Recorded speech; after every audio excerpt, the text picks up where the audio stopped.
That. You remember that? Remember when she said she'd be an example to others by 100% taking in a migrant herself? You may have been asked, I'm not sure, Lily, would you take an unaccompanied child into your own home? Is that 100%. something you've considered? 100%. Yeah.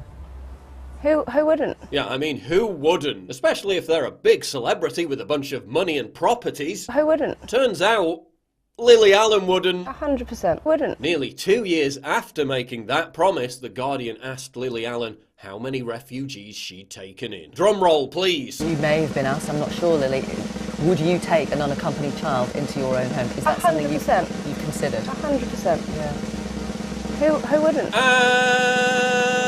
And it's none. Well, imagine my shock. Life is easier for me if I put this stuff out of mind. Which you did. But wait, maybe I was wrong. Lily Allen did house 2 foreigners in her spare £1.5 million apartment last year. Oh wait, they were wealthy Italians paying her thousands of pounds a month in rent. Who wouldn't? But wait. Maybe Lily housed some migrants in her £4.2 million countryside mansion, which is located in the Cotswolds, one of the whitest areas in Britain, with virtually no immigration whatsoever. No, she didn't. Life is easier for me if I put this stuff out of mind. Just as it was for Bob Geldof, Benedict Cumberbatch and numerous other celebs who vowed to take in refugees and ended up taking in fuck all refugees. Turns out Lily Allen's crocodile tears were just one big act of virtue signalling. Now, the right always accuses the left of feigning their moral righteousness to appear kind and charitable, while in reality, behind the scenes, being nasty, vindictive and uncharitable. Turns out, it's true. That's not my opinion. No. It's science. Yes, science! Bitch. A new study in the Journal of Environmental Psychology found that climate change alarmists are less likely to be eco-friendly than climate change skeptics. Cornell and University of Michigan researchers studied 600 participants. They found that those who expressed the most concern about climate change were less likely to recycle, take public transport, or use eco-bags than skeptics who don't even believe in climate change. Yeah, turns out watching an Al Gore documentary, then virtue signaling about it on Facebook, doesn't really reduce carbon emissions. In other words, conservatives who don't preach all day on social media about how much they love the earth, or about how evil dictator Trump is destroying it by pulling out of the Paris Climate Agreement, are actually more eco-friendly than leftists who do. So it seems the more a leftist virtue signals about something, the greater their rampant hypocrisy on that issue tends to be. Kind of like when celebrities like Leonardo DiCaprio lecture us all about global warming. Climate change is real.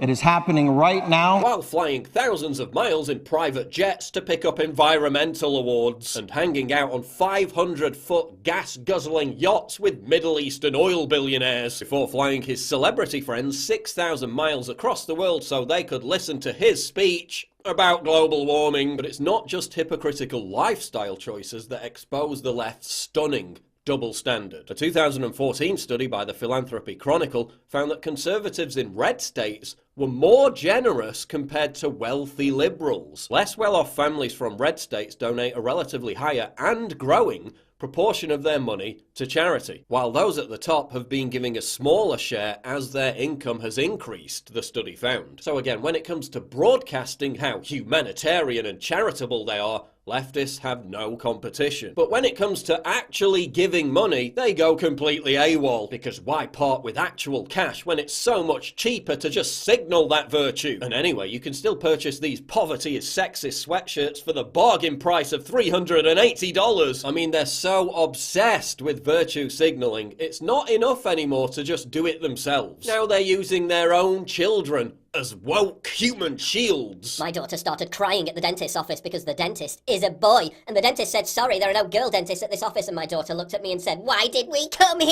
Things that didn't happen, part 654,739. But there's nothing funnier than when virtue signaling goes wrong. If you kick every Latino out of this country, then who is going to be cleaning your toilet, Donald Trump? Oh, that's...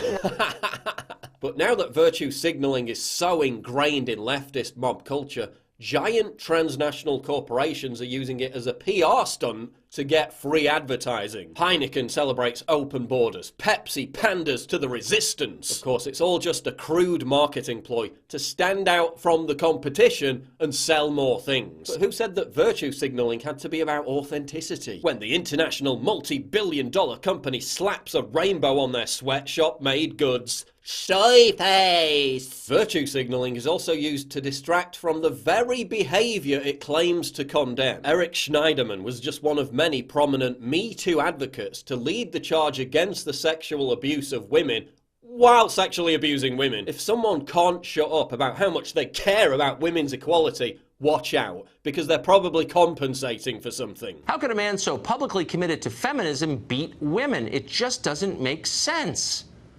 But of course it makes perfect sense. Self-righteousness is always a marker for secret creepiness. The people yelling the loudest are usually hiding the most. Hypocrisy isn't just a feature of modern liberalism, it's the heart of modern liberalism. Virtue signaling is making everything uglier. A gallery in the UK replaced this painting with this monstrosity to virtue signal. The majority of modern art is objectively terrible because virtue signaling is more important than actual talent. Instead of enjoying toned beach bodies, we're subjected to obese land whales. Virtue signaling is making us less safe. Female firefighters are being given jobs despite failing fitness tests. GCHQ, whose primary job is to spy on terrorists, is busy on Twitter celebrating Trans Week. But while the left seems preoccupied with virtue signaling more than ever, ordinary Americans are not impressed. Ratings for award ceremonies, which have become little more than cliched platitude-spewing circle jerks, are lower than ever. After embracing virtue signaling as a core company ethos, the NFL is hemorrhaging respectability and audience figures. Eminem based an entire album on virtue signaling and only succeeded in committing career suicide. Here's the truth about virtue signaling. It doesn't require doing anything virtuous. It takes no effort or sacrifice at all. Virtue signaling is a substitute for thinking. It's mindless groupthink amplified by the contrived fury of mob outrage. This is why narcissistic, self-loathing losers adopt left-wing politics. It's the only way that they can feel good about themselves. It's a mechanism for self-satisfied twats to pretend they're better than everyone else. Am I saying that I'm better than you? I guess I'm going a little further than you are. Yeah, I'm fucking better than you, okay? Much better than you. Virtue signaling is inherently self-serving and selfish. The purpose of virtue signaling is to assuage guilt